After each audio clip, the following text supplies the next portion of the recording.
Hello and welcome to WP.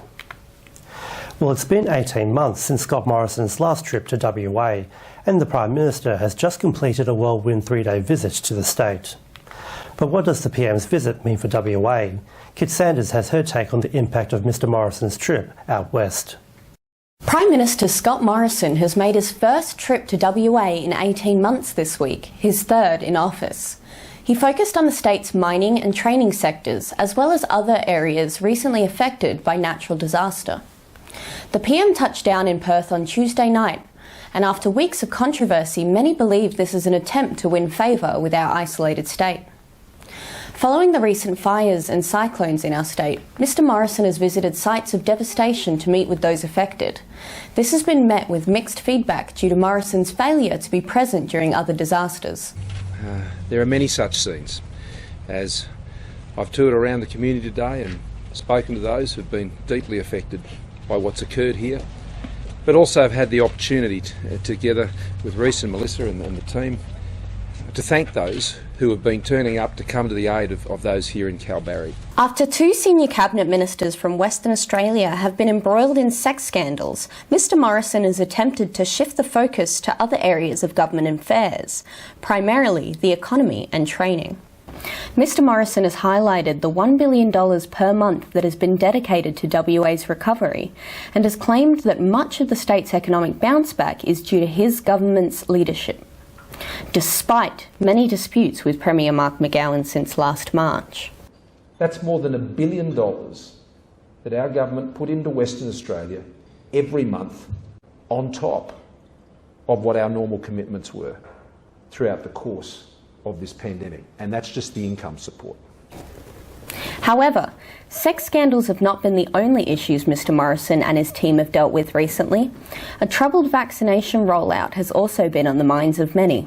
However, the Prime Minister says that Australia's rollout is doing well, despite being 90th in the world. The pace of our rollout is stronger than at a similar stage when compared to rollouts in Canada, South Korea, Japan, New Zealand, even France at the moment, and is on a par with places like Germany and Sweden and others. Now, you wouldn't notice that if you picked up a newspaper anywhere around the country at the moment. Mr Morrison has also made the bold claim that he refuses to leave apprentices and trainees behind in the recession, despite making $3 billion in cuts to Australia's TAFEs in his time as PM. Workforce, I believe, is the biggest single challenge facing the Australian economy.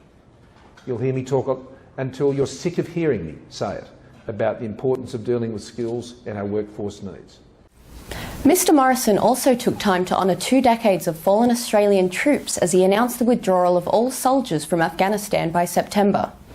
He also encouraged peace between the nation's government and the Taliban. Two-party preferred polls still lean in Mr Morrison's favour, but the question is if these numbers can last another year until the election after so much scandal. And now, here's this week's COVID-19 commentary with AMAWA President Dr Andrew Miller.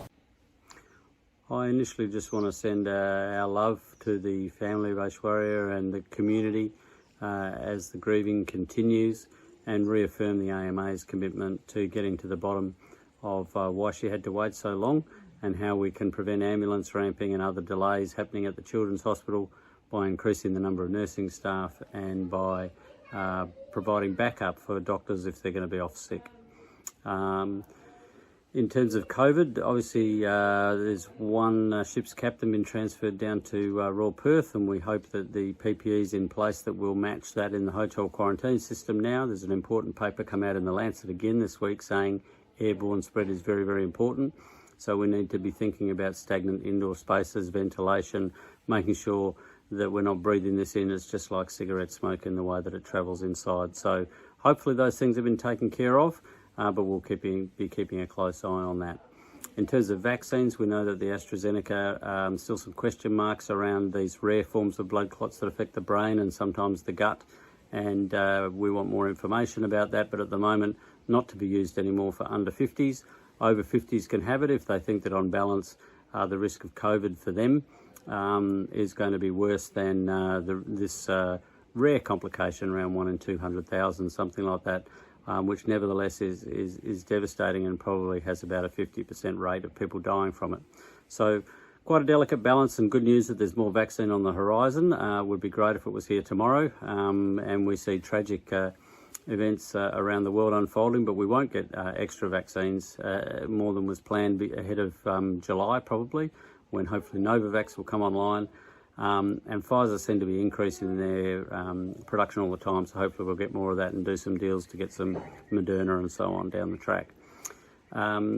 So these are challenging times as far as the vaccine's concerned, but we still have the benefit of very effective border controls at the moment, and that is certainly contributing to keeping us safe, and we're grateful for that.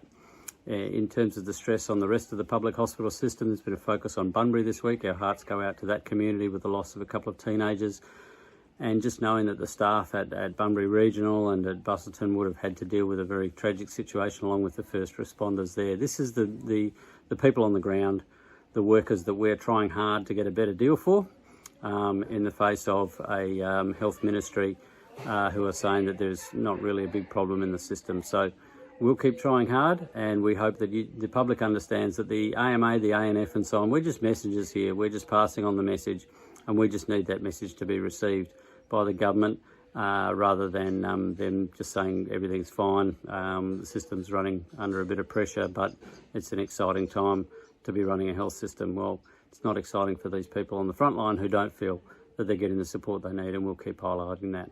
Thanks for your time. That was Dr. Andrew Miller. And that's WP for this week. We'll be back again next time, but for now, it's back to you. Thanks, Nelson. And here's Leo with what's coming up on 6 News. Tonight on 6 News breaking, overnight Prince Philip officially farewelled. His hopes for a no-fuss funeral certainly delivered. We'll tell you who from the Duke's close family were in attendance. Plus video released of yet another police killing in the US, showing a 13-year-old shot dead at near point-blank range as protests continue just kilometres away from where the trial of Derek Chauvin is happening right now.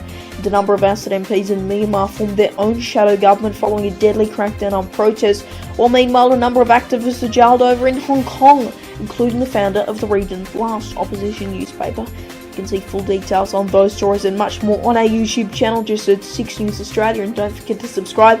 For now though guys, it's back to you. Thanks Leo, and that's all from us. If you need news at any time, you can head to our website, wamnnews.com.au. From Sarah and myself, wish you good health, good night, see you next Sunday. Take care.